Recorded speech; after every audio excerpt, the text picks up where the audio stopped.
d'ailleurs ça doit vous piquer un petit peu les yeux au niveau des couleurs, entre le jaune, le rouge, le gris, mais bon, bref, on va essayer de faire abstraction de ça. Aujourd'hui, j'avais envie de vous parler du 4e trimestre de grossesse parce qu'on a tendance à parler souvent des 3 premiers puisqu'on est enceinte. Et puis il y a le fameux 4e trimestre, on n'en parle pas parce que c'est les 3 premiers mois de vie de bébé en général. Et du coup on se dit bah la grossesse elle est terminée, hein, mais notre corps lui il faut qu'il se remette. Donc je vais vous parler un petit peu de mon expérience pendant ces 3 mois puisque mon bébé a eu 3 mois il n'y a pas très longtemps. Et je vais vous parler notamment de l'allaitement parce que moi j'ai choisi d'allaiter. Donc je pense que ça peut aider des mamans, quelques petits conseils, etc. par rapport bien évidemment à mon expérience à moi, mais je pense que ça peut aider. La première chose que je voulais aborder avec vous, c'est que j'ai juste envie de le dire parce que je trouve ça tellement dommage que j'avais envie de le partager avec vous. Ça ne changera absolument rien, mais bon, je le dis quand même. Je trouve ça d'une incohérence totale qu'au jour d'aujourd'hui, le congé maternité s'arrête à 2 mois et demi. Parce qu'on doit laisser quand même notre bébé à 2 mois et demi à des inconnus, hein, que ça soit chez une assistante maternelle, que ça soit en crèche.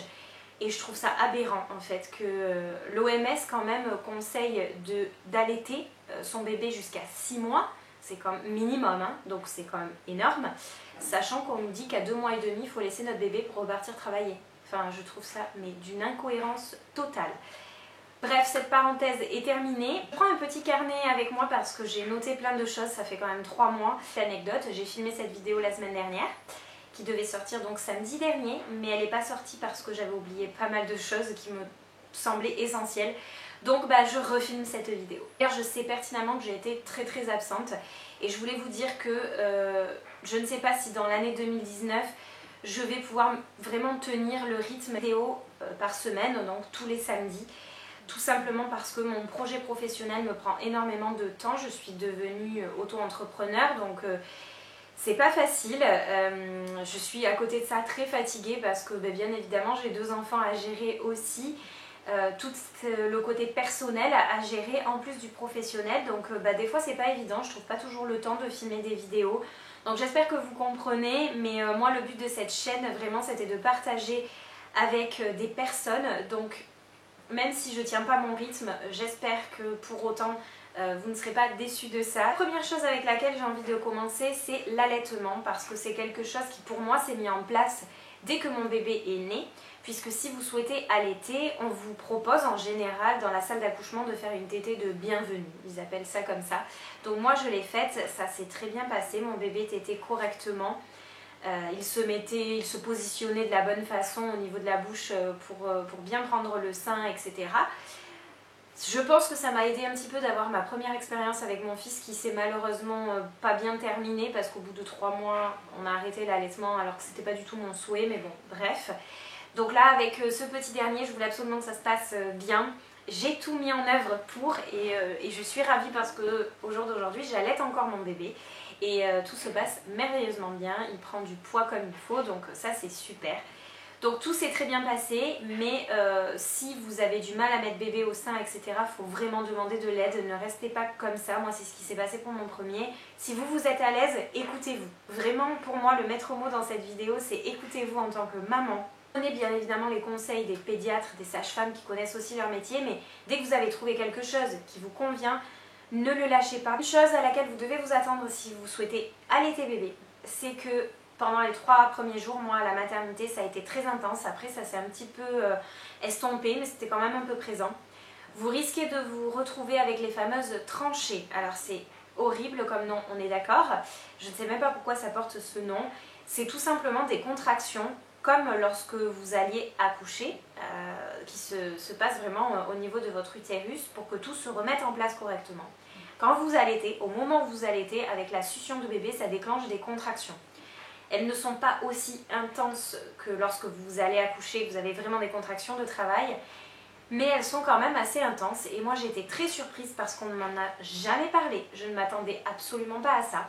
Et quand j'en ai parlé avec la sage-femme qui est venue m'ausculter, elle m'a expliqué que pour un 2e enfant, c'est encore plus intense. Donc moi, pour mon premier, j'ai pas du tout le souvenir d'avoir eu ces fameuses tranchées. Par contre, là, pour mon 2e, je m'en souviens très bien. C'était il y a 3 mois. mais c'est encore bien présent dans ma tête. Si vous avez eu une épisiotomie ou une déchirure lors du travail pendant l'accouchement, vous risquez d'être un petit peu gêné pour allaiter bébé dans certaines positions, notamment les positions assises. Donc moi je vous conseille de trouver votre position la plus confortable pour vous et pour bébé en étant allongé. Alors que si vous voulez allaiter, les 3 premiers jours, ce n'est pas du lait réellement que vous allez fabriquer, c'est du colostrum qui est déjà présent et c'est une substance très grasse qui est essentielle aussi pour bébé parce que ça va lui permettre de pouvoir éliminer ces sels. Alors au début ce ne sont pas des sels, pour bébé c'est du méconium, ça s'appelle du méconium, donc c'est une substance qui est un peu noire, vert très foncé, qui colle énormément, donc si vous avez un garçon, ça va être collé aux bourses et c'est juste catastrophique à enlever. Moi le nombre de fois où où mon petit garçon m'a fait pipi dessus le temps que j'arrive à décoller tout ça, c'était un peu catastrophique, mais bon, ça aide beaucoup le colostrum à enlever tous ces premières selles, donc ce fameux méconium. La petite astuce également, si vous allaitez et que vous commencez à sentir que vous avez des crevasses, que vous ne vous sentez pas à l'aise quand votre enfant tète, ça fait un petit peu mal. Alors, les sages-femmes vont vous dire que c'est pas normal que vous ayez mal. Moi je comprends pas, ça fait 2 allaitements que je mets en place et 2 allaitements où les débuts sont douloureux. Je pense qu'on ne peut pas dire que l'allaitement au départ ne fait pas mal. Il faut quand même que la poitrine s'habitue, donc moi ça m'a paru un peu logique d'avoir un petit peu mal au début. Moi j'ai carrément eu des crevasses et pourtant bébé prenait très bien le sein. Les sages-femmes à chaque fois me disaient mais il est positionné correctement, vous si vous êtes à l'aise, enfin tout va bien, il déglutit parce que ça c'est quelque chose qu'il faut vérifier en fait, la déglutition au niveau de la gorge de votre bébé. Donc vous n'avez pas de raison d'avoir des crevasses et pourtant je vous assure que j'en ai eu, j'ai même un petit peu saigné etc. Donc le petit conseil qu'on vous donne à la maternité en général, c'est d'appliquer le colostrum qui est très gras et qui va hydrater aussi directement sur votre mamelon, comme ça va hydrater et normalement vous n'avez plus de crevasses ni rien. Je prends mon carnet du coup pour vous donner le nom de la crème que moi j'utilise. Enfin que j'ai utilisé parce que je n'utilise plus du tout, mais les premiers temps je dirais que pendant 1 mois je l'ai utilisé, ou peut-être 3 semaines je l'ai utilisé.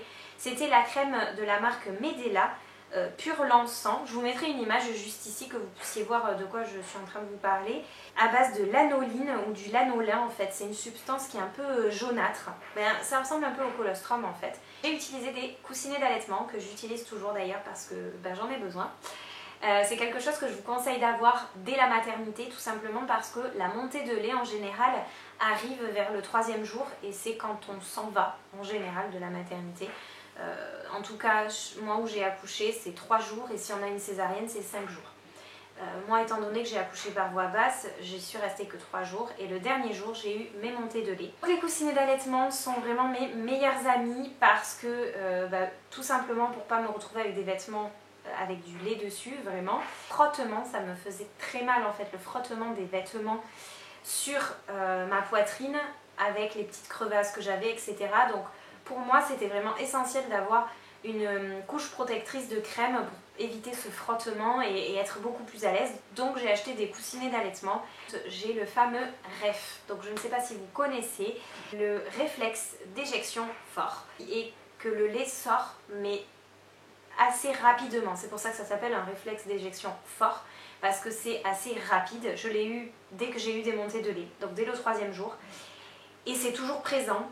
Donc ce qui se passe c'est qu'au niveau des 2 seins j'ai du lait qui sort très rapidement. Parfois bébé était à la limite de s'étouffer entre guillemets tellement c'était une quantité, ça arrivait en quantité quand même assez impressionnante. C'est en discutant un petit peu avec des personnes sur Instagram, en regardant des publications que j'ai compris ce que j'avais. Par contre c'est quelque chose qui n'est pas très agréable dans le sens où ça fait des petits picotements. Je ne vous conseille pas forcément de prendre des soutiens-gorge d'allaitement. Tout simplement parce que moi je trouve que c'est très cher pour ce que c'est. J'utilise des brassières, donc là je sais même pas, vous allez peut-être voir du bleu là dépasser. C'est une brassière de sport tout simplement.